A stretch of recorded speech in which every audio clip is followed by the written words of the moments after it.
प्रिय भैया बहनों, परसों हमने आपको आपकी हिंदी की पुस्तक में काव्यखंड के अंतर्गत महाकवि बिहारी जी द्वारा रचित भक्ति और नीति पाठ से संबंधित महाकवि बिहारी जी का जीवन परिचय कराया था और उनसे संबंधित कुछ अति लघु उत्तरीय प्रश्न भी कराए थे। आज हम आपको महाकवि बिहारी जी द्वारा आपकी पुस्तक में रचित भक्ति के दोहे आपके सामने पढ़ा रहे हैं, समझा रहे हैं आपको। आप कृपया उन्हें ध्यान से सुनिए और उनका संदर्भ, प्रसंग और उनकी व्याख्या आपको अपनी कॉपी में लिखनी है।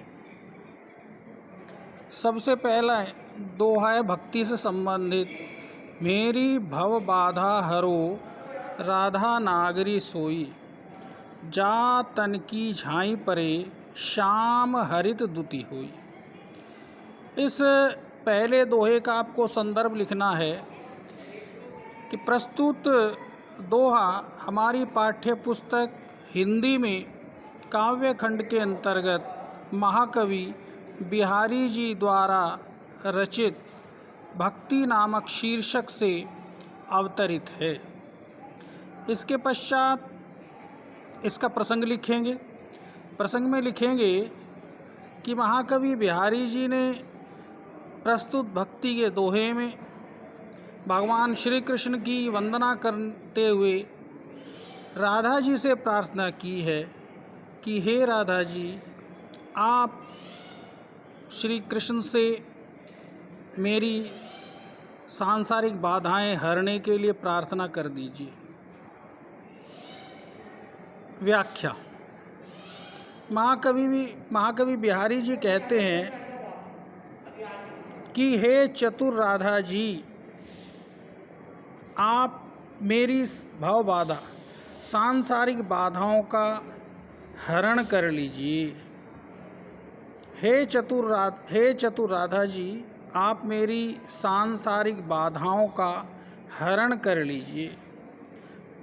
जा अर्थात जिनके तन की झाई परे, जिनके तन शरीर की झाई परछाई झलक पड़ने मात्र से श्याम अर्थात कन्हैया हरित दुति हुई, हरे रंग के हो जाते हैं, अर्थात प्रसन्न हो जाते हैं। यहाँ हरित दुति, इसके दो अर्थ हैं। हरित दुति हरी कांति अर्थात हरी चमक के हो जाते हैं। हरित दुति या हरा होना अर्थात प्रसन्न होना।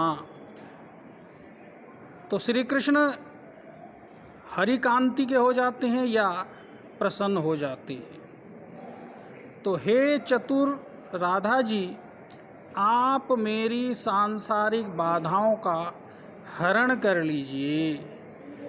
जिनके शरीर की झलक पड़ने मात्र से कन्हैया हरी कांति के हो जाते हैं, अर्थात प्रसन्न हो जाते हैं।